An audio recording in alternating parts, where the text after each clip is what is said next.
Maths கிளீனை தரும் 3 கட்டிகளுடனான Vim maths கட்டி ₹30 maths அமைப்புடன்.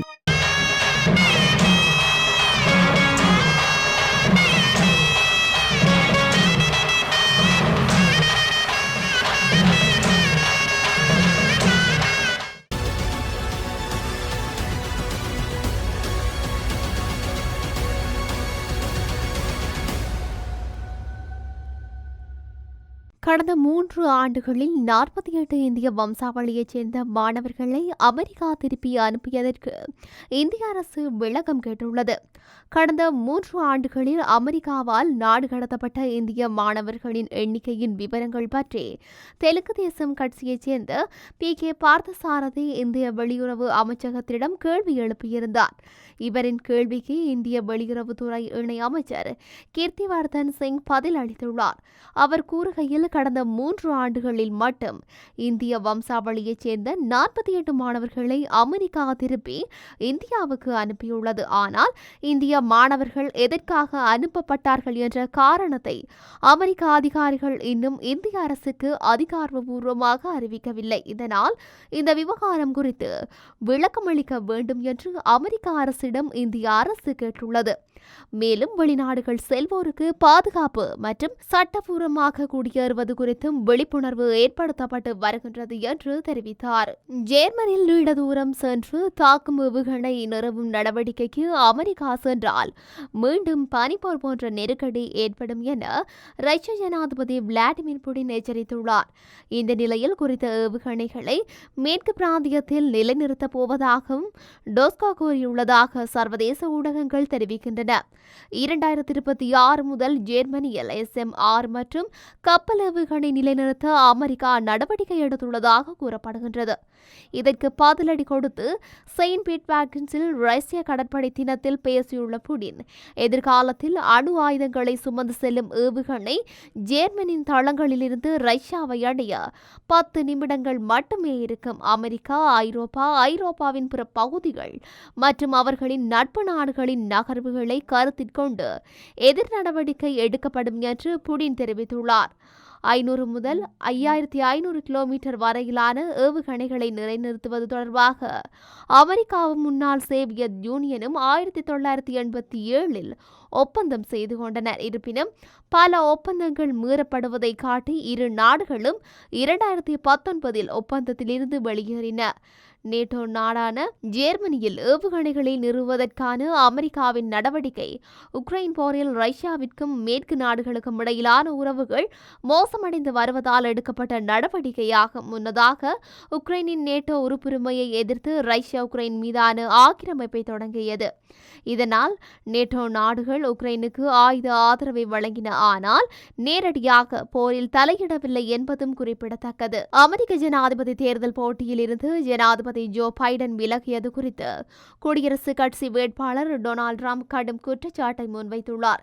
ஜனநாயக கட்சியின் நாச வேலை காரணமாக பைடன் தேர்தல் போட்டியை முடிவுக்கு கொண்டு வர வேண்டிய கட்டாயம் ஏற்பட்டதாக ட்ரம்ப் குற்றம் சுமத்தியுள்ளார். மின்னசோட்டாவில் நடைபெற்ற தேர்தல் பேரணியில் பேசிய ட்ரம்ப், அவர் ஜனநாயக கட்சியினருக்கு எதிராக இந்த குற்றச்சாட்டை முன்வைத்துள்ளார். இது 14 மில்லியன் வாக்குகளை பெற்ற ஒருவரின் ஆட்சி கவிழ்ப்பு ஆகும். அவர் போட்டியிட விரும்பினார், எனினும் அவரின் சொந்த கட்சியினரே இந்த வாய்ப்பை வழங்கவில்லை. பைடனை பொறுத்தவரை அவர் ஜனாதிபதி என்று ட்ரம்பை சுட்டிக்காட்டியுள்ளார். 25வது திருத்தத்தை மேற்கோள் காட்டி பைடனை அச்சுறுத்தியுள்ளதாக ட்ரம்ப் குறிப்பிட்டுள்ளார். மனதளவிலும் உடலளவிலும் குழம்பி போயிருப்பதாகவும், வெளியேறாவிட்டால் 25வது திருத்த சட்டத்தின் மூலம் வெளியேற்றப்படுவீர்கள் என்றும் பைடனை எச்சரித்துள்ளார். பைடன் துணிச்சலானவர், தைரியமானவர் என்று ட்ரம்ப் குற்றம் சாட்டியதோடு தேர்தல் போட்டியிலிருந்து விலகும்படி கட்டாயப்படுத்தியதாக அவர் மேலும் தெரிவித்துள்ளார். கனடாவில் 2 தொகுதிகளில் இடைத்தேர்தல் அறிவிக்கப்பட்டுள்ளது.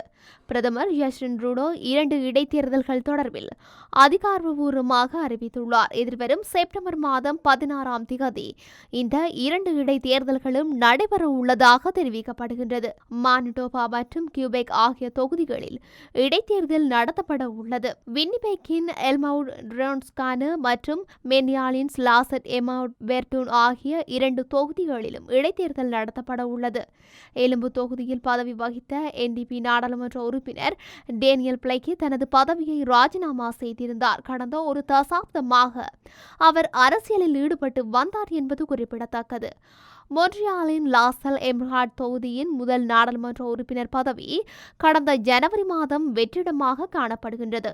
முன்னாள் நீதி அமைச்சர் டேவிட் லெமான் பதவி விலகியதைத் தொடர்ந்து இந்த பதவி வெற்றிடம் நீடிக்கப்படுகின்றது. இறுதியான அமைச்சரவை மாற்றத்தில் லெமட்டிக்கு அமைச்சு பதவி வழங்கப்பட்டதைத் தொடர்ந்து அவர் தனது பதவியை ராஜினாமா செய்திருந்தார். எனவே இந்த 2 தொகுதிகளிலும் நாடாளுமன்ற உறுப்பினர் பதவிக்காக தேர்தல் நடைபெற உள்ளமை குறிப்பிடத்தக்கது. பாகிஸ்தானில் 38 பயங்கரவாத அமைப்பினைச் சேர்ந்த உறுப்பினர்கள் அதிரடியாக கைது செய்யப்பட்டுள்ளதாக அந்த நாட்டு போலீசார் தெரிவித்துள்ளனர்.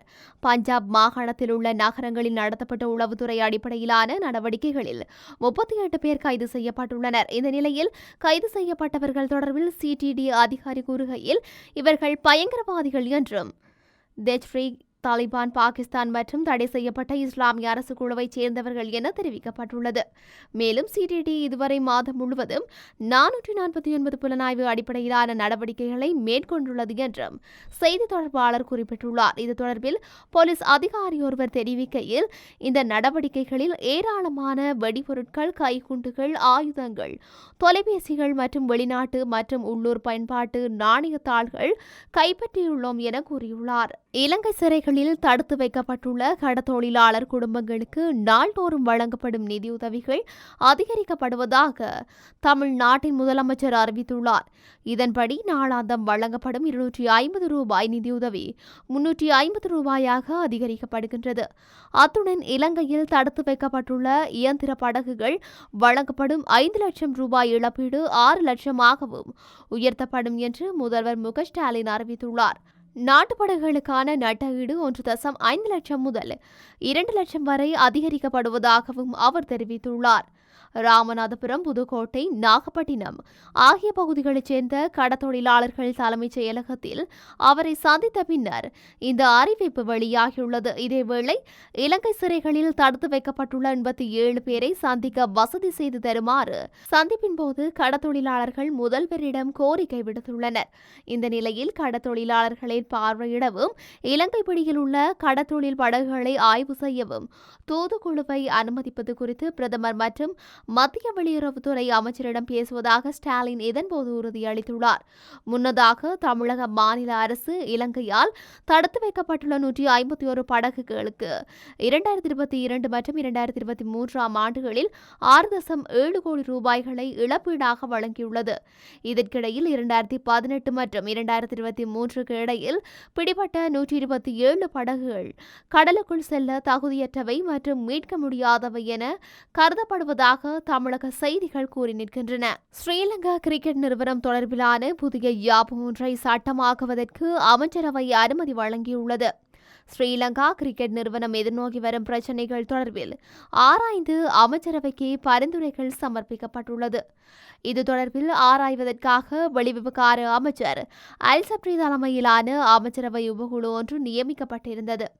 இந்த அமைச்சரவை உபகுழுவின் பரிந்துரைகளுக்கு அமைய குறித்த யாப்பு வரைவினை உருவாக்கும் பொறுப்பு ஓய்வு பெற்ற உச்ச நீதிமன்ற நீதியரசர் KD சித்தார்த்த ஸ்ரீ தலைமையிலான குழுவினால் மேற்கொள்ளப்பட்டுள்ளது.